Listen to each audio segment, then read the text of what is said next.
Hello everyone, मैं त्रिशा। मैं स्वागत करती हूँ आपका अपने इस चैनल पे। आई होप आप लोग बहुत अच्छे होंगे। चलिए, आज का हमारा टॉपिक है अभिप्रेरणा एवं अधिगम, जो सीटेट का इंपॉर्टेंट टॉपिक है। इसको हम कवर करते हैं कोई एक रिवीजन के द्वारा, और जो भी हमारा रिलेटेड क्वेश्चंस है उनको भी हम देखते चलेंगे, क्योंकि हमारे पास अब बिल्कुल भी टाइम नहीं है कि हम एक एक टॉपिक्स को अच्छी तरह से पढ़ पाएँ। तो प्लीज़ इससे का हम अब क्विक रिवीजन करेंगे, ठीक है। तो चलिए स्टार्ट करते हैं। अभिप्रेरणा एवं अधिगम, मोटिवेशन एंड लर्निंग। अभिप्रेरणा क्या होता है? मोटिवेशन का क्या अर्थ होता है? किसी कार्य करने की इच्छा शक्ति का होना। अभिप्रेरणा वह आंतरिक शक्ति है जो उसके उद्दीपन का परिणाम होती है। एक उद्दीपन होना चाहिए। तो जब हमारी आंतरिक शक्ति हमें मतलब हमारे अंदर होगी किसी चीज़ को पाने के लिए, तो हमें क्या होगा? हम मोटिवेट होते रहेंगे। हम और इसके बाद उसकी व्यवहार दिशा को सक्रिय करेगा, नियंत्रित करेगा, और हमें सीखने के लिए जो है छात्रों को उत्सुकता प्रदान करेगा। और किसने कहा है? ये जो है स्किनर, बीएफ स्किनर ने कहा है कि अभिप्रेरणा को सीखने का राजमार्ग बताया गया है, ठीक है। बीएफ स्किनर के द्वारा अभिप्रेरणा यानी मोटिवेशन को सीखने का राजमार्ग बताया गया है। समानता किसी आवश्यकता से प्रारंभ होती है और ये लक्ष्य के उपरांत समाप्त हो जाती है। मतलब कि मान लीजिए हमारा सीटेट का एग्जाम है, तो हमारा ये क्या है? लक्ष्य है। जब हम इस एग्जाम को पास कर लेंगे तो हमारी अभिप्रेरणा क्या हो जाएगी? समाप्त हो जाएगी। तो मोटिवेशन भी इसका मतलब समाप्त हो जाएगा। गुड के अनुसार, गुड ने क्या कहा है? गुड ने के अनुसार क्रिया को उत्तेजित करने एवं नियंत्रण करने एवं नियंत्रित रखने की प्रक्रिया को अभिप्रेरणा यानी मोटिवेशन कहते हैं। बर्नर्ड के अनुसार क्या कहा गया है? तो बर्नर्ड ने कहा है कि जिस लक्ष्य के प्रति पहले कोई आकर्षण नहीं था, पहले हमारे अंदर कोई भी आकर्षण नहीं था, उस लक्ष्य को उस लक्ष्य के प्रति कार्य की उत्तेजना ही अभिप्रेरणा है, ठीक है। पहले हमें उसके प्रति कोई आकर्षण नहीं था, फिर उसको हम जब प्राप्त करने की का लक्ष्य बना लेते हैं, तो उसे ही उस उत्तेजना, जो हमारे अंदर उत्तेजना हो रही है, उसे ही हम मोटिवेशन यानी कि अभिप्रेरणा कहते हैं। वुड के अनुसार प्रेरक व्यक्ति की वह स्थिति जो उसे निर्धारित व्यवहार करने हेतु, निर्धारित उद्देश्य को प्राप्त करने हेतु उत्तेजित करती है। तो वुड ने क्या कहा कि जो वो मतलब वो ऐसी स्थिति जो है जिसके अनुसार एक व्यक्ति क्या कर रहा है? निर्धारित व्यवहार करना है, निर्धारित उद्देश्य को प्राप्त करने हेतु वो उत्तेजित है अंदर से, तो उसे ही हमारा अभिप्रेरणा कहा जाएगा। नेक्स्ट हमारा अभिप्रेरणा के कुछ महत्वपूर्ण सिद्धांत दिए गए हैं। मूल प्रवृत्ति का सिद्धांत जो मैकडूगल का दिया गया है, मनोविश्लेषण का सिद्धांत सिगमंड फ्रॉइड, अंतर्नाद का सिद्धांत हल, प्रोत्साहन का सिद्धांत बोल्स और कैफन, शरीर की क्रिया का सिद्धांत मार्गन, अधिगम सिद्धांत कोर्ट लेविन। तो ये इसे आप एक बार कोई मतलब ऐसे ही देख लीजिएगा, हो सकता है ये इसमें से आपके एग्जाम में क्वेश्चंस बने, ठीक है। नेक्स्ट अभिप्रेरणा की संकल्पना। तो अभिप्रेरणा की संकल्पना कैसे आती है? जब हमें किसी कार्य को करने का मतलब हमारे अंदर उत्तेजना होती है, तब हमारे अंदर मोटिवेशन आता है, तब हम उस कार्य को क्या करते हैं? करने लगते हैं। तो अभिप्रेरणा की जो है हमारे अंदर दो प्रकार की होती है, ठीक है।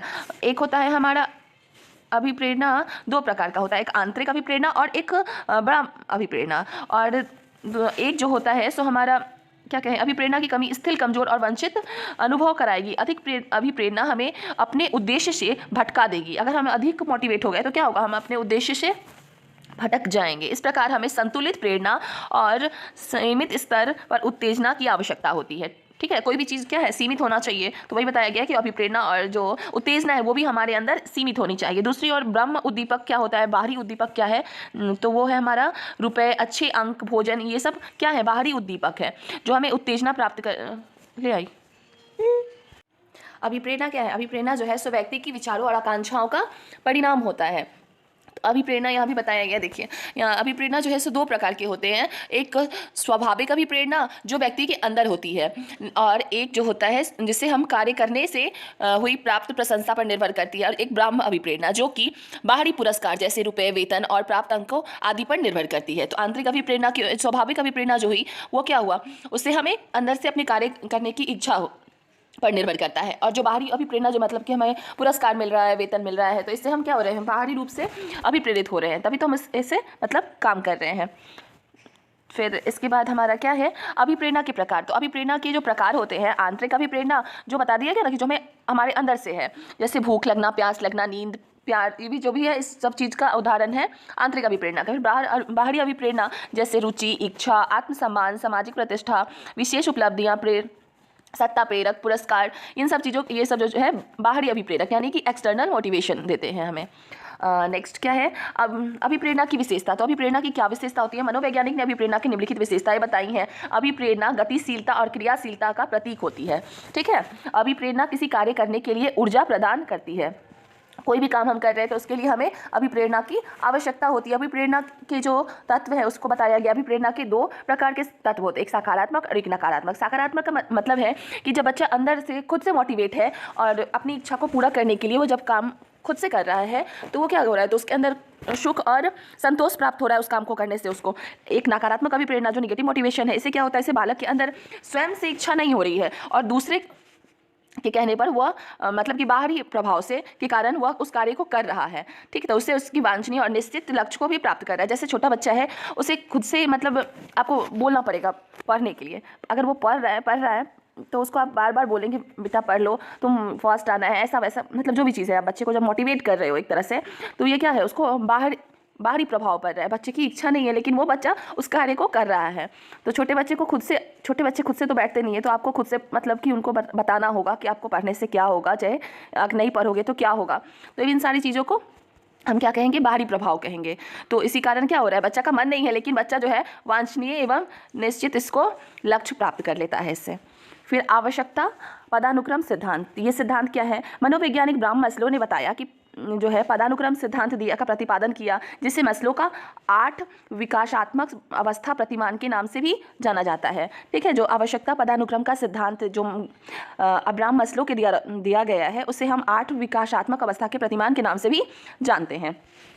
मस्लो के अनुसार जो आवश्यकता के कई स्तर होते हैं, जिन्हें व्यक्ति पूर्णता की उच्चतम स्तर का पहुंचने के लिए एक व्यक्ति को पूरा करने के लिए प्रयत्न करना पड़ता है। अगर किसी को उच्चतम स्तर पर मतलब कि अच्छे पोस्ट पर जाना है, चाहे कोई चीज़ करना है, तो उसको क्या करना होगा, पढ़ाई करना होगा। तो वही चीज़ बताया गया, अगर व्यक्ति को उच्चतम स्तर पर पहुंचना है तो उसे क्या करना होगा, उसे जो है आवश्यकताओं के कई स्तर होते हैं, तो उसी के आधार पर उसको जो है अगर उनसे मोटिवेट होता रहेगा, मोटिवेशन मिलता रहेगा, तो वो क्या होगा, उस लक्ष्य को प्राप्त कर लेगा। तो यहाँ पर दिया गया है कि आवश्यकताओं की उपरोक्त सूची को पदानुक्रम या श्रृंखलाओं की पंक्ति कहते हैं। तो इसे एक टेबल है, ये दिया गया है, इसे आप एक बार अच्छे से देख लीजिएगा। पहला है हमारा सिद्धि आवश्यकताएं, आत्मसम्मान, सामाजिक आवश्यकताएं, सुरक्षा की आवश्यकताएं एवं मौलिक आवश्यकताएं, ठीक है। तो यहाँ मैस्लो का प्रतिपादित आवश्यकताओं का पदानुक्रम किया गया है। जैसे जैसे जीवन बीतता है, व्यक्ति का समझदारी और ज्ञान प्राप्त करता जाता है, वह सीखता है कि कैसे परिस्थितियों का सामना करना है। इस प्रकार वह पदानुक्रम या सीढ़ी के पर ऊपर की ओर चढ़ता जाता है। तो व्यक्ति जो है जैसे जैसे बड़ा होगा वो समझता जाएगा कि उसे किस परिस्थिति में कैसे सॉल्व करना है, कैसे काम करना है। तो वो क्या होगा कि जो पदानुक्रम का सीढ़ी है, 1 बाय 1 स्टेप बाय स्टेप वो चढ़ता जाएगा। पदानुक्रम बहुत सी संस्कृतियों के लिए भी सत्य नहीं है, लेकिन बहुत सी संस्कृतियों के लिए जो पदानुक्रम है ये सत्य नहीं है, ठीक है। जैसे स्वीडन और नॉर्वे जैसे उच्च शैली वाले देश जो है, वहाँ पर क्या है, वहाँ ज़्यादा सामाजिक आवश्यकताएं महत्वपूर्ण है। वहाँ पर ज़्यादा आत्मसिद्धि से ज़्यादा क्या है, सामाजिक आवश्यकताएं महत्वपूर्ण होती हैं। जहाँ बड़े बड़े जो देश हैं जैसे स्वीडन और नॉर्वे हो गए, तो ये क्या है, यहाँ पर आत्मसिद्धि से ज़्यादा क्या है, सामाजिक आवश्यकताएं महत्वपूर्ण होती हैं। नेक्स्ट है मूल आवश्यकताओं पर संस्कृति एवं पर्यावरण का प्रभाव। जो हमारी संस्कृति और पर्यावरण का प्रभाव हमारी मूल आवश्यकताओं पर कैसे पड़ता है। हमारी शरीर आवश्यकताएं जैसे भूख लगना, प्यास पर्यावरण के कारक से प्रभावित होती है। और हमारे रक्त में क्या होता है, शर्करा की मात्रा होने के कारण हमें क्या होता है, भूख लगती है। पर्यावरण के निम्नलिखित कारक का प्रभाव भूख और खाने की प्रवृत्ति पर पड़ता है। कौन कौन से प्रभाव है। मूल आवश्यकताओं की संस्कृति का व्यापक प्रभाव है। यह मूल आवश्यकताओं का अर्थ है भोजन, वस्त्र और आवास। हमारी मूल आवश्यकताएं क्या है, भोजन, वस्त्र और आवास है।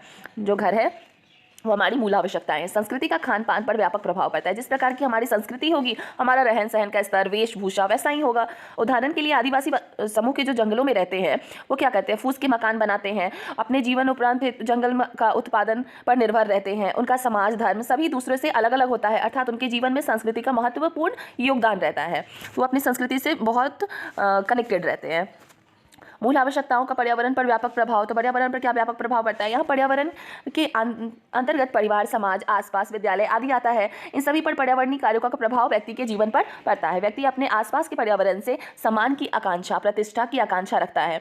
जो व्यक्ति या विद्यार्थी अपने आसपास के पर्यावरण में मुखर व्यक्तित्व का होता है, मतलब बहुमुखी होता है, उनके नेतृत्व का गुण धीरे धीरे विकसित हो जाता है तथा आसपास के पर्यावरण से उसकी भूमिका क्या होगी, बढ़ जाएगी। गौण आवश्यकताएं क्या है, तो गौण आवश्यकताएं कुछ यहाँ पर दी गई हैं। जो मनोवैज्ञानिक और सामाजिक अभिप्रेरक हमें गौण आवश्यकताओं जो सेकेंडरी रिक्वायरमेंट की ओर अग्रसर करते हैं। तो फर्स्ट रिक्वायरमेंट क्या था, यहाँ पे देखिए, यहाँ बताया गया था हमारा सबसे फर्स्ट रिक्वायरमेंट क्या है, जो हमारा भोजन है, वस्त्र है और आवास है, ठीक है। और ये जो सेकेंडरी रिक्वायरमेंट क्या है, सेकेंडरी रिक्वायरमेंट उपलब्धि है, संबंध है, शक्ति है, पालन पोषण, आक्रामकता और जिज्ञासा है, ठीक। यहाँ बताया गया है कि जैसे सामाजिक अभिप्रेरक इसलिए है क्योंकि यह एक सामाजिक समूह से सीखे जाते हैं। खास कर एक परिवार में जैसे जैसे बच्चे बड़े होते हैं वे दूसरे के साथ संवाद करते हैं, तब वे कुछ विशिष्ट आवश्यकताएं ग्रहण करते हैं जो कि एक सामूहिक परिवेश से पूरी तरह होती है। जैसे उपलब्धि की अभिप्रेरणा बच्चे को माता पिता या आदर्शों से मिलती है एवं बालक सामाजिक संस्कृति का प्रभाव के द्वारा ही उपलब्धि ग्रहण कर लेता है। ठीक है, तो यहाँ कुछ उद्देश्य बताए गए हैं, जो सामाजिक उद्देश्य है उनको बताया गया है नीचे में। इसके बाद क्या है, अभिप्रेरणा के प्रकार और उसकी शक्ति का हर व्यक्ति पर भिन्न भिन्न प्रभाव होता है। उदाहरण के लिए आपको संबंध और उपलब्धि की अधिक आवश्यकता है, जबकि मित्र आपको उपलब्धि की समान एवं संबंध की निम्न स्तर की आवश्यकता है।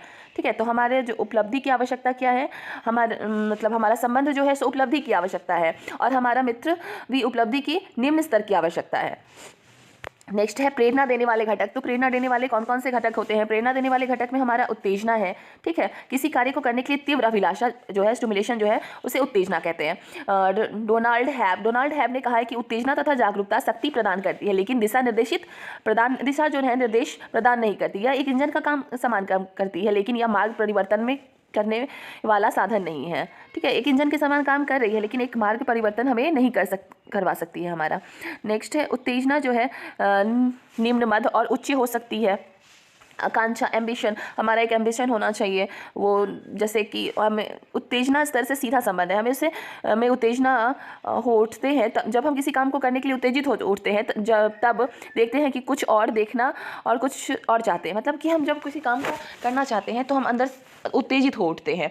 तो हमारी आकांक्षा जो है, हमारा एम्बिशन होना चाहिए कि मान लीजिए हमारा सीटेट का एग्ज़ाम है, तो हमारी ये एम्बिशन है कि हमें इसे क्रैक करना है। तो क्या करेंगे, हम मोटिवेट होंगे, मतलब उस काम को करने के लिए जब मोटिवेट होंगे तभी तो हम इस एग्ज़ाम को क्रैक कर पाएंगे।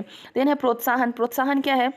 इनकरेज करना, लक्ष्य को पहुंचने के साधन होते हैं जिसका स्वरूप पुरस्कार के रूप में भी हो सकता है। तो प्रोत्साहन हम कैसे देख सकते हैं? किसी को पुरस्कृत करके। फिर स्किनर ने कहा है कि पूर्णबलन की प्रोत्साहन है। पूर्णबलन क्या है? प्रोत्साहन है, अर्थात धनात्मक और ऋणात्मक पूर्णबलन प्रोत्साहन का काम करते हैं। दंड के उससे भी हाँ क्या होता है, दंड एक उद्दीपन के समान है। दंड क्या है? एक स्टिमुलेशन के समान है, जिसमें व्यक्ति बचने का प्रयास करता है एवं दूर भागता है। बोम्बस स्मिथ के अनुसार विद्यार्थी दंड प्रतिशोध नहीं होता, इसका उद्देश्य परीक्षण है। सर्वप्रथम अपराधी का परीक्षण, दूसरे और अवलोकन से अन्य बालकों का परीक्षण, साथ ही उसे तथा दूसरे को पुनः अपराध करने से बचाना है। तो इसमें बताया जा रहा है कि उद्दीपन मतलब जो दंड क्या है? एक उद्दीपन है, और उससे बचने के लिए जो व्यक्ति होता है वो क्या करता है, या तो उससे बचने का प्रयास करता है या दूर भागने का प्रयास करता है। बस यही बताया गया है। देन है सीखने की प्रेरणा का स्थान। तो सीखने की प्रेरणा का स्थान क्या है? बालक व्यवहार में परिवर्तन। जो मान लीजिए सीखने की प्रेरणा का बालक पर उसके व्यवहार में क्या परिवर्तन आ रहा है वो बताया गया है। शिक्षा, प्रशंसा, निंदा, पुरस्कार, भाषण आदि कृत्रिम प्रयोगों का बुद्धिमानी से प्रयोग करके बालकों के व्यवहार को निर्देशित और परिवर्तित कर सकते हैं। अगर हम उनके साथ अच्छा व्यवहार करेंगे तो बालकों का जो व्यवहार है उसमें भी परिवर्तन देखा जा सकता है। फिर चरित्र और निर्माण में सहायता। बच्चे अगर का उत्तम गुण और आदर्शों को प्राप्त कराना है तो हमें क्या उनका एक अच्छा चरित्र का निर्माण करने में सहायता कर सकते हैं। ध्यान केंद्रित करने में सहायता, बच्चों को कंसंट्रेशन बढ़ा सकते हैं। क्रो के अनुसार क्रो ने क्या कहा है कि शिक्षक जो है बालकों को करके उन्हें अपने ध्यान को पाठ्य विषय पर केंद्रित करने में सहायता कर सकता है। तो एक टीचर क्या है जो कंसंट्रेशन बच्चों के अंदर बढ़ा सकता है, जिससे उनका क्या होगा, पाठ्य विषय पर उनका ध्यान केंद्रित रहेगा। मानसिक विकास, तो उनका मेंटल डेवलपमेंट करना है। क्रो के अनुसार प्रत्येक छात्रों को अपने सीखने की क्रियाओं में प्रोत्साहन देना है। ठीक है, अतः शिक्षक प्रेरक का प्रयोग करके छात्रों को ज्ञान का अभ्यास कराने के लिए प्रोत्साहित कर सकता है। इस प्रकार उन्हें जो विकास में अपूर्ण योगदान दे सकता है। तो एक टीचर क्या कर सकता है? एक टीचर उनका मानसिक विकास भी कर सकता है, रुचि का विकास भी कर सकता है, फिर अनुशासन की भावना का विकास भी कर सकता है, डिसिप्लिन ला सकता है। बच्चे के अंदर डिसिप्लिन एक टीचर ला सकता है। इसके बाद है अधिगम किसी कार्य को सोच विचार कर करना तथा एक निश्चित परिणाम तक पहुंचना ही अधिगम है। अधिगम क्या है? अगर किसी काम को हम अपने दिमाग से सोच कर, विचार कर और सही ढंग से कर रहे हैं तो उसका निश्चित परिणाम निकलेगा, तो उस परिणाम पर पहुँचना ही क्या है? अधिगम है। और गिलफोर्ड ने क्या कहा है कि सीखना व्यवहार के फलस्वरूप व्यवहार में कोई परिवर्तन है। क्रो के अनुसार ज्ञान एवं अभिवृद्धि को प्राप्ति ही सीखना है। स्किनर के अनुसार व्यवहार के अर्जन में उन्नति की प्राप्ति को सीखना कहा जाता है। नेक्स्ट है अधिगम जो है निरंतर चलने वाली प्रक्रिया है तथा सीखना विकास की प्रक्रिया है। अधिगम क्या होती है, हमारे जन्म से लेकर मृत्यु तक निरंतर चलती रहती है, और सीखना जो है एक विकास की प्रक्रिया है। हम सीखते कब तक है, जब तक हमारा विकास होता है। सीखना एक परिवर्तन है। सीखना क्या एक परिवर्तन है। सीखना सार्वभौमिक है। सीखना उद्देश्यपूर्ण और अर्थात इसके अभाव में व्यक्ति नहीं सीख सकता। सीखना अनुभवों का संगठन है। सीखना नवीन कार्य करना है। सीखना खोज करना। मैस्लो के अनुसार सीखना उस बात को खोजने व जानने का कार्य है जिससे एक व्यक्ति खोजने एवं जानना चाहता है। ठीक है, तो इसे एक बार देख लेंगे। ये पूछा जाता है कि सीखना मतलब किसके द्वारा क्या कहा गया, तो ये जो स्टेटमेंट्स है, स्टेटमेंट टाइप क्वेश्चंस हैं, ये भी आते हैं एग्जाम में। ठीक, अधिगम में अभिप्रेरणा का महत्व। अधिगम में अभिप्रेरणा का क्या महत्व है, मतलब मोटिवेशन का क्या महत्व है। अधिगम जो हम सीखते हैं उसमें अभिप्रेरणा अध्यापक एवं छात्रों दोनों के लिए महत्वपूर्ण है। अधिगम में अभिप्रेरणा महत्वपूर्ण भूमिका निभाती है। इससे छात्रों को कार्यकुशलता में वृद्धि होती है। इसके विभिन्न बिंदु इस प्रकार से। अभिप्रेरणा छात्रों को उत्सुकता और जिज्ञासा उत्पन्न करती है। अभिप्रेरणा से क्या होता है, बच्चों में उत्सुकता आती है, जिज्ञासा आती है किसी चीज़ को सीखने के लिए। फिर छात्र को कार्य करने के लिए निरंतर ऊर्जा प्रदान करती है तथा निरंतरता की प्रवृत्ति को बनाए रखती है, कि बच्चे जो किसी काम को निरंतर करते रहते हैं। क्योंकि वो अंदर से मोटिवेट हो रहे हैं। छात्र को सीखने की अभिरुचि बढ़ रही है। छात्रों में नैतिक, सांस्कृतिक, चारित्रिक मूल्यों का विकास बढ़ता जा रहा है। यह छात्रों के लक्ष्य उन्मुख यानी कि गोल ओरिएंटेड बनाता है। क्या है, अधिगम की अभिप्रेरणा जो है। फिर विद्यालय में पढ़ाए जाने वाले विषयों की उपयोगिता हो, उपयुक्त परीक्षण विधि हो, इसी के द्वारा इन सब चीज़ों से हम क्या कर सकते हैं, जो ये अधिगम के लिए छात्रों को अभिप्रेरणा बनाए रखने के लिए महत्वपूर्ण सुझाव दिए गए हैं यहाँ पर। तो सुझाव क्या है कि विद्यालय में पढ़ाए जाने वाले जो विषय हैं उनकी उपयोगिता होनी चाहिए, उपयुक्त शिक्षण विधि होनी चाहिए छात्रों के अकॉर्डिंग। छात्रों को दिया जाने वाला पूर्ण बलन उनके अंतर्गत पुरस्कार, दंड, प्रशंसा, निंदा इत्यादि होना चाहिए। छात्रों के माध्यम प्रतियोगिता, वाद विवाद, खेल इत्यादि का आयोजन होना चाहिए।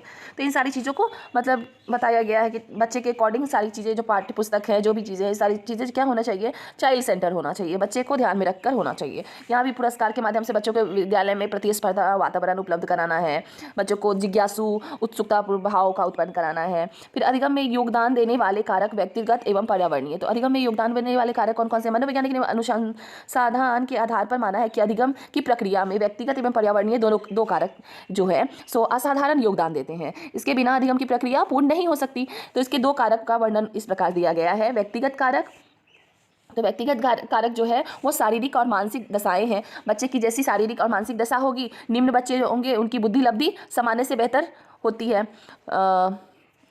जिससे सीखने की प्रवृत्ति अधिक होती है। निम्न बच्चों की बुद्धि लब्धि सामान्य से बेहतर होती है। ये क्या स्टेटमेंट है? बच्चों का शारीरिक व मानसिक रूप से स्वस्थ रहना अधिगम के लिए आवश्यक है। ठीक है, तो बच्चे अगर शारीरिक और मानसिक रूप से स्वस्थ रहेंगे तभी उनका बुद्धि जो पढ़ाई में मन लग पाएगा, तभी उनकी बुद्धि लब्धि बेहतर हो पाएगी। तो फिर बुद्धि इंटेलिजेंस का भी प्रभाव पड़ता है। जो बच्चे बुद्धि कम होगा उनका क्या होगा, उनके अंदर जो है सो बुद्धि लब्धि कम पाई जाएगी, और जिनके अंदर मतलब विशिष्ट बुद्धि होती है, जो तुरंत कोई भी चीज़ सीख जाते हैं। फिर अनुशासन, डिसिप्लिन कैसे आता है? तो बच्चों को अनुशासन की शुरुआत छात्र जीवन से ही हो जाती है। ठीक है, बच्चे जो विद्यालय में होमवर्क करके लाए, कार्य जो दिया गया है वो सही ढंग से करके लाए, तो ये सब डिसिप्लिन बच्चे के अंदर लाया जा सकता है। पाठ्यक्रम की व्यवस्था, तो बच्चे की जो पाठ्यक्रम है वो बच्चे के अध्ययन के दौरान सुविधा के दृष्टिकोण से पाठ्यक्रम को छोटे छोटे अध्यायों में विभाजित किया जाता है। फिर छात्रों को पढ़ाया जाता है। इसे पढ़ने को सरल और वैज्ञानिक विधि कहा जाता है। फिर ध्यान रखना, तो बालकों को अध्ययन के दौरान ध्यान केंद्रित करके पढ़ाना इत्यादि, पढ़ी हुई विषय वस्तु को याद रहे। बच्चों को क्या करना है कि बच्चों को ध्यान केंद्रित करके पढ़ाया जाना चाहिए, ताकि उनका जो पढ़ाया गया है वो विषय वस्तु उनको क्या रहे, याद रहे। योग्यता, छात्र की एबिलिटी को ध्यान में रखकर उनका अध्ययन कराना। फिर पर्यावरणीय कारक, पर्यावरण का क्या प्रभाव पड़ता है? पर्यावरण के प्रभाव सीखने की प्रक्रिया का पर्यावरण पर, वातावरण पर अधिक प्रभाव पड़ता है। यदि किसी कक्षा में अधिकतम विद्यार्थी पढ़ाई के प्रति जागरूक है तो कमजोर छात्र भी प्रेरित हो जाएगा और वो भी मेहनत करने लगेगा। फिर वंशानुक्रम का क्या कारक पड़ता है, प्रभाव पड़ता है? वंशानुक्रम को भी सीखने की प्रक्रिया का बल मिलता है, सीखने की प्रक्रिया में, क्योंकि योग्यताएं, गुण, विशेषताएं बच्चों के में वंशानुक्रम के माध्यम यानी माता पिता से ही आते हैं। फिर कक्षा का परिवेश, जैसा कक्षा का वातावरण होगा वैसा ही बच्चे के सीखने का वो होगा, वातावरण होगा। अगर बच्चे का कक्षा का वातावरण अच्छा होगा तो बच्चे भी अच्छे गुण आएंगे बच्चे के अंदर भी। फिर है सामाजिक एवं सांस्कृतिक कारक, बच्चे का जैसा समाज होगा वैसे ही उसका सीखने का स्तर होगा, बच्चे की जैसा संस्कृति होगा वैसे ही बच्चा के अंदर सामाजिक गुण आएंगे। फिर स्वास्थ्य प्रतियोगिता, तो ये क्या है, बालकों के विकास के समय समय पर विद्यालय में प्रतियोगिता का आयोजन होना चाहिए, जैसे निबंध प्रतियोगिता, सामान्य ज्ञान, इन सब चीज़ों का जो आयोजन होता है, खेल प्रतियोगिता, इन सब चीज़ों से बच्चे के स्वास्थ्य प्रतियोगिता होती है। अभ्यास एवं परिणाम पर बल, तो अभ्यास एवं परिणाम का मतलब दिया गया है कि शिक्षकों को शिक्षण के दौरान बालकों को बताना चाहिए कि पढ़े हुए अध्ययन को बार बार पढ़ना चाहिए ताकि इसे लंबे समय तक याद रखा जा सके। तो बच्चे को बताना है कि जो चीज़ हम पढ़ा रहे हैं उसको आपको बार बार पढ़ना है। इससे क्या होगा, इससे होगा कि जो चीज़ हम पढ़ा रहे हैं वो लंबे समय तक आपको याद होता रहेगा। और समय समय पर बच्चों का क्या करना है, हमें मूल्यांकन करना है या फिर उन्हें स्वयं से मूल्यांकन करने देना है ताकि उनको पता चल सके कि उनका कितना विकास हुआ है। समूह अध्ययन, तो इसमें बालकों को संदेशशील छात्रों को एक समूह बनाकर अध्ययन कराना चाहिए ताकि जो संवेदनशील बालक है उनका क्या करना है, समूह बनाकर अध्ययन कराना है ताकि क्या होगा, विषय वस्तु से संबंधित कुछ समस्या का समाधान समूह के माध्यम से ही हो जाए। अगर उनकी कोई समस्या है तो वो समूह बनाए हैं और मतलब एक दूसरे से ही उनका समस्या का समाधान हो जाए, तो प्रैक्टिकली करने के लिए कहा गया है। ठीक है, तो इसी के साथ ये कंप्लीट होता है हमारा टॉपिक। अगर आपने मेरे चैनल को सब्सक्राइब नहीं किया तो प्लीज़ सब्सक्राइब कर लीजिए और बेल आइकन को भी प्रेस करना ना भूलिएगा। Thank you. और अब हम स्टार्ट करेंगे अपना क्वेश्चन सेशन। चलिए, अभिप्रेरणा क्या है? अभिप्रेरणा किसी कार्य को करने की इच्छा है सकती है या किसी कार्य को नहीं करने की इच्छा सकती है। अभिप्रेरणा समानता बालकों में निराशा का अभाव उत्पन्न करती है, उपरोक्त में से कोई नहीं। तो क्या सही जवाब होगा, अभिप्रेरणा कार्य करने की इच्छा शक्ति है। अभिप्रेरणा यानी कि मोटिवेशन क्या है, इच्छा शक्ति है। निम्नलिखित में से किस मनोवैज्ञानिक ने अभिप्रेरणा को सीखने का राजमार्ग बताया है? स्किनर ने, रिस्किन ने, क्रोएनक्रोग ने, गेट्स ने। तो स्किनर ने बताया है। जिस लक्ष्य के प्रति पहले कोई आकर्षण नहीं था उस लक्ष्य के प्रति कार्य करने की उत्तेजना ही अभिप्रेरणा है। अभिप्रेरणा का संदर्भ में यह कथन किस मनोवैज्ञानिक का है? वुडवर्ड का, गुड का, बोनार्ड का, स्किनर का। तो ये बोनार्ड का है। एक विद्यार्थी मेडिकल कॉलेज में दाखिला लेने के लिए कठिन परिश्रम करता है ताकि वह प्रवेश परीक्षा में उत्तीर्ण हो सके। यह विद्यार्थी आंतरिक रूप से अभिप्रेरित है। व्यक्तिगत अनुभव, आंतरिक, ब्रह्म। तो किस रूप से? आंतरिक रूप से अभिप्रेरित है। आंतरिक रूप से अभिप्रेरित विद्यार्थी जो है, एक विद्यार्थी के लिए पुरस्कार की बिल्कुल भी आवश्यकता नहीं। नेक्स्ट क्या है, सेकंड हमारा है के लिए ब्रह्म पुरस्कार उसकी अभिप्रेरणा को बनाए रखने के लिए पर्याप्त नहीं। का ब्रह्म रूप से अभिप्रेरित विद्यार्थी की तुलना में अभिप्रेरणा स्तर कम होता है या फिर औपचारिक शिक्षा की आवश्यकता नहीं। तो क्या है, आंतरिक रूप से जो अभिप्रेरित बच्चे हैं, विद्यार्थी हैं, उनके लिए क्या जरूरी है? उनके लिए ब्रह्म पुरस्कार उनकी अभिप्रेरणा को बनाए रखने के लिए पर्याप्त नहीं है। जो बाहरी पुरस्कार है वो अंदर से प्रेरित है, उन्हें बाहरी पुरस्कार की कोई भी आवश्यकता नहीं है। यदि कोई व्यक्ति आत्मसम्मान, सामाजिक प्रतिष्ठा एवं विशेष उपलब्धियों की आकांक्षा रखता है तो उसके बारे में कहा जा सकता है कि वह आंतरिक रूप से अभिप्रेरित है, ब्रह्म रूप से अभिप्रेरित है, आंतरिक एवं ब्रह्म दोनों रूप से अभिप्रेरित है, उपरोक्त में से कोई नहीं। तो ये क्या होगा, जो आत्मसम्मान पाना चाहता है, सामाजिक प्रतिष्ठा पाना चाहता है, तो ये ब्रह्म रूप से अभिप्रेरित है। जो बाहरी फैक्टर है उनसे अभिप्रेरित है। निम्नलिखित में से एक अभिप्रेरणा की विशेषता नहीं है, कौन सी? इसमें क्रियाशीलता होती है, यह व्यक्ति के व्यवहार में उत्तेजित करती है, यह कार्य करने के लिए ऊर्जा प्रदान करती है, यह व्यक्ति के कार्य में बाधा उत्पन्न करती है। तो ये बाधा उत्पन्न नहीं करती है अभिप्रेरणा, तो यहाँ पर नहीं पूछा गया है, तो ये इसका ऑप्शन नंबर 4 सही हो जाएगा। मैस्लो के आवश्यकता पदानुक्रम सिद्धांत के अनुसार कौन सी आवश्यकता सबसे अंत में पूरी होती है? तो कौन सी आवश्यकता है जो सबसे अंत में पूरी होती है? तो वो है हमारी आत्म यथार्थता, जो है सबसे अंत में पूरी होती है। नेक्स्ट हमारा क्वेश्चन क्या है, मैस्लो के अनुसार निम्नलिखित प्रेरणा में सबसे अधिक शक्तिशाली प्रेरणा कौन सी है? दैहिक आवश्यकता, व्यक्तिगत आवश्यकता, अर्जित प्रेरणा या सामान्य सामाजिक? तो अर्जित प्रेरणा जो है वो मैस्लो के अनुसार जो सबसे अधिक शक्तिशाली प्रेरणा है। अभिप्रेरणा से संबंधित सिद्धांत एवं उसके प्रतिपादक का नाम दिया गया है। निम्न में से कौन सा युग्म सही है? मूल प्रवृत्ति का सिद्धांत मैकडूगल, मनोविश्लेषण का सिद्धांत मैस्लो, शरीर एवं क्रिया का सिद्धांत मार्गन, अधिगम का सिद्धांत कॉर्ट लेविन। तो कौन सा सही है? सेकेंड ऑप्शन नंबर सेकेंड, मनोविश्लेषण का सिद्धांत जो मैस्लो के द्वारा दिया गया है। नेक्स्ट क्वेश्चन क्या है, उपलब्धि अभिप्रेरणा है। उपलब्धि अभिप्रेरणा क्या है? चुनौतीपूर्ण कार्य करने में डटे रहने की प्रवृत्ति या फिर सफलता से बचने की प्रवृत्ति, असफलता से बचने की प्रवृत्ति, या फिर सफलता व असफलता को सामान्य रूप से स्वीकार करने की तत्परता, बिना विचारे जल्दबाजी में कार्य करने की प्रवृत्ति। तो जो उपलब्धि अभिप्रेरणा है वो क्या है? वो हमारी चुनौतीपूर्ण कार्य करने में डटे रहने की प्रवृत्ति है। किसी कार्य को अपने स्वयं की इच्छा से करके दूसरे मतलब किसी कार्य को अपनी स्वयं की इच्छा से न करके दूसरे की इच्छा से करना पड़े तो अभिप्रेरणा की कौन सी स्थिति होगी? ये कौन सी स्थिति होगी? सकारात्मक स्थिति, नकारात्मक स्थिति, उदासीन स्थिति, उपरोक्त में से कोई नहीं। तो ये नकारात्मक स्थिति होगी। जब बच्चा खुद से मोटिवेट होकर करता है तो वो सकारात्मक स्थिति होती है, और जो दूसरे के मोटिवेशन पे करता है वो नकारात्मक स्थिति होती है। निम्नलिखित में से प्रेरणा देने वाला घटक है आकांक्षा, प्रोत्साहन, दंड, उपरोक्त सभी। तो कौन सा है? उपरोक्त सभी जो है वो प्रेरणा देने वाले घटक है। प्रेरणा किसकी व्याख्या करती है? व्यवहार की या व्यवहार के प्रभाव की। व्यवहार क्यों घटित होता है? उपरोक्त में से कोई नहीं। जो प्रेरणा होती है किसकी व्याख्या करती है? व्यवहार क्यों घटित होता है उसकी। प्रेरणा छात्र की जो रुचि उत्पन्न करने, ओहो ये क्या हो रहा है,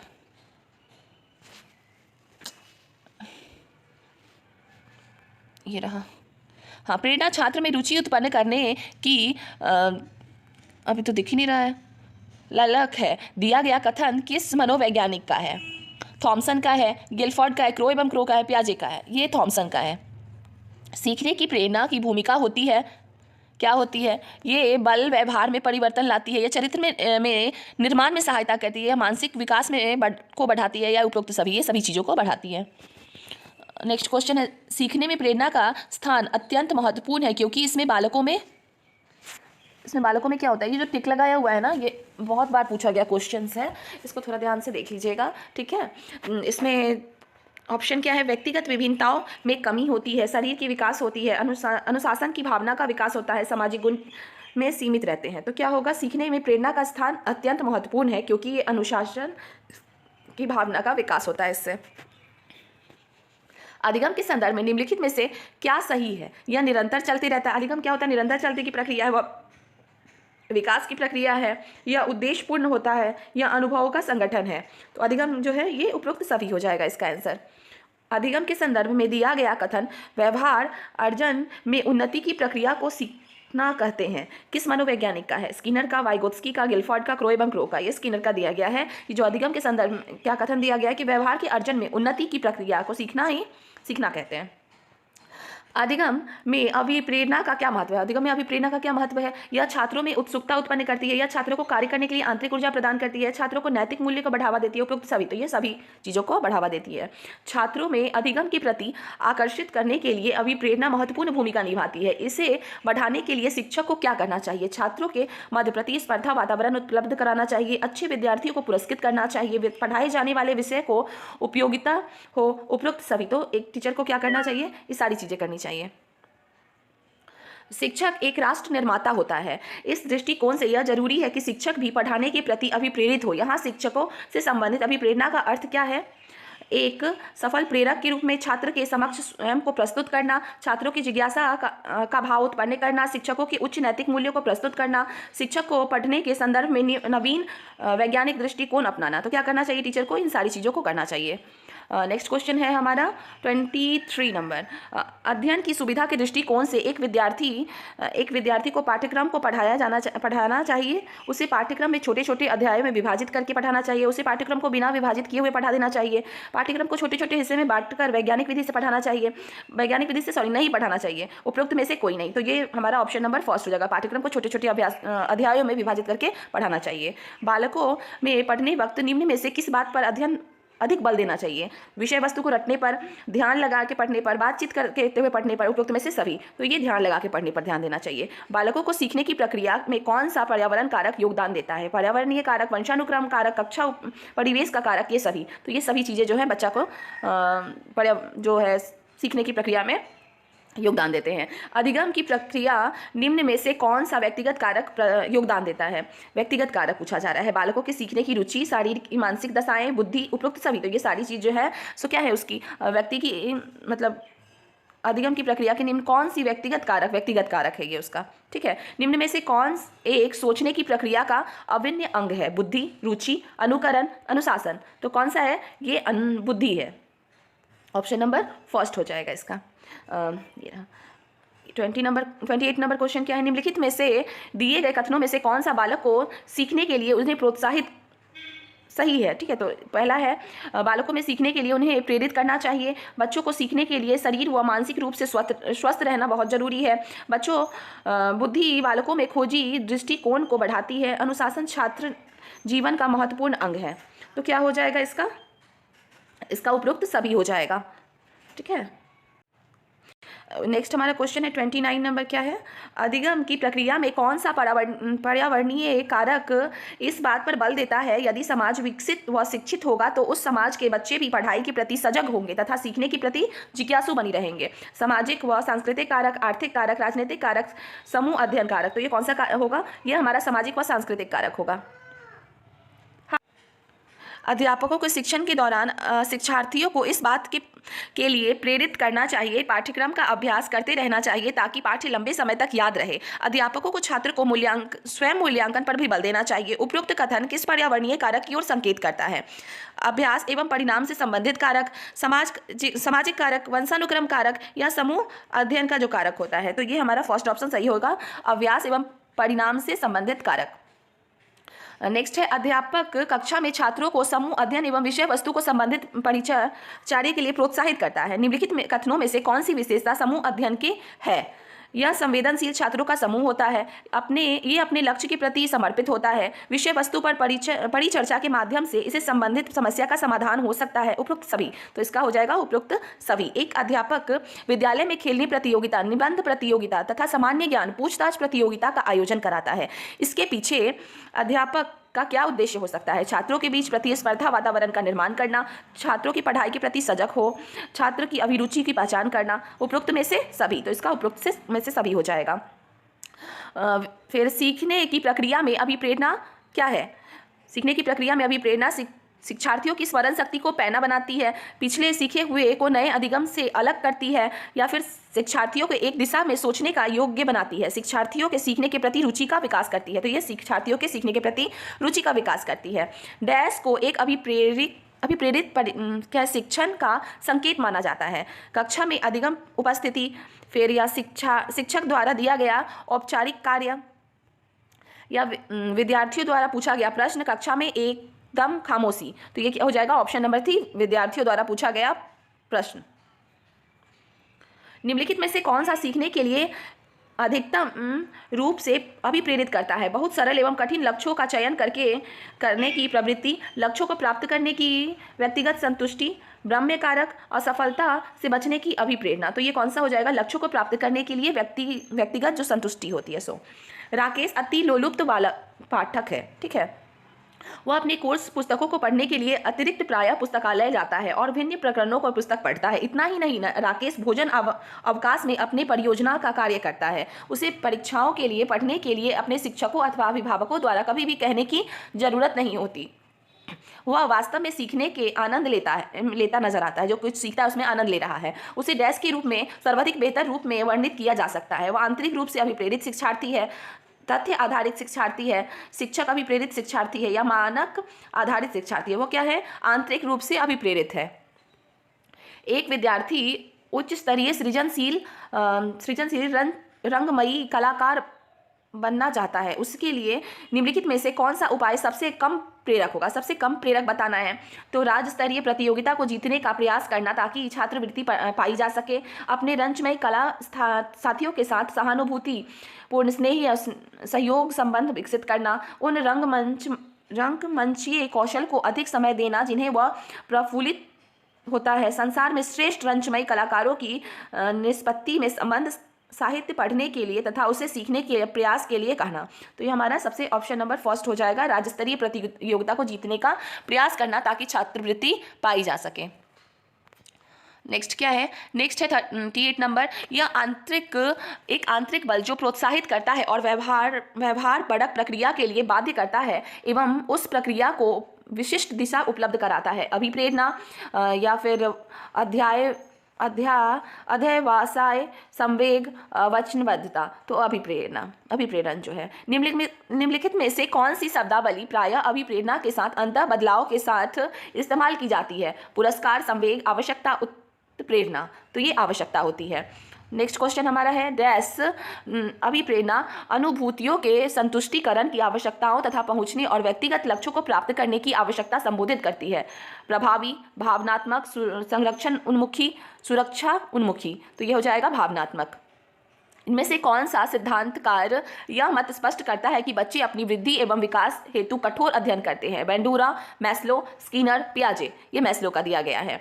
विद्यार्थी को स्वच्छता के लिए प्रेरित करने हेतु उन्हें स्वच्छता समिति का सदस्य बनाना प्रतिबंधित करता है। प्रेरणा के सामाजिक सांस्कृतिक संकल्पना पर, प्रेरणा की व्यवहारवादी उपागम पर, प्रेरणा की मानवतावादी उपागम पर, प्रेरणा की संज्ञानात्मक उपागम पर। तो ये जो है प्रेरणा की सामाजिक सांस्कृतिक संकल्पना पर वो करता है, प्रतिबिंबित करता है। प्राथमिक विद्यालय शिक्षक को अपने शिक्षार्थियों को अभिप्रेरित करने के लिए निम्नलिखित में से किस रणनीति को अपनाना चाहिए? उन्हें किस रणनीति को अपनाना चाहिए? प्रत्येक गतिविधि के प्रेरक के रूप में प्रोत्साहन, पुरस्कार और दंड का उपयोग करना चाहिए। बच्चे को उसकी रुचि के अनुसार अपने लक्ष्य निर्धारण करने के लिए उन्हें पाने में उद्यम में सहायता करनी चाहिए। तो इसका ऑप्शन नंबर 2 सही हो जाएगा। नेक्स्ट हमारा क्वेश्चन है कोई शिक्षिका वो अपने विद्यार्थियों को क्या कहे कि उनके भीतर प्रेरणा के साथ कार्य करने के लिए प्रोत्साहित कर सके। तुम उसके जैसा क्यों नहीं हो जा सकते? देखो उनमें एकदम ठीक कर दिया।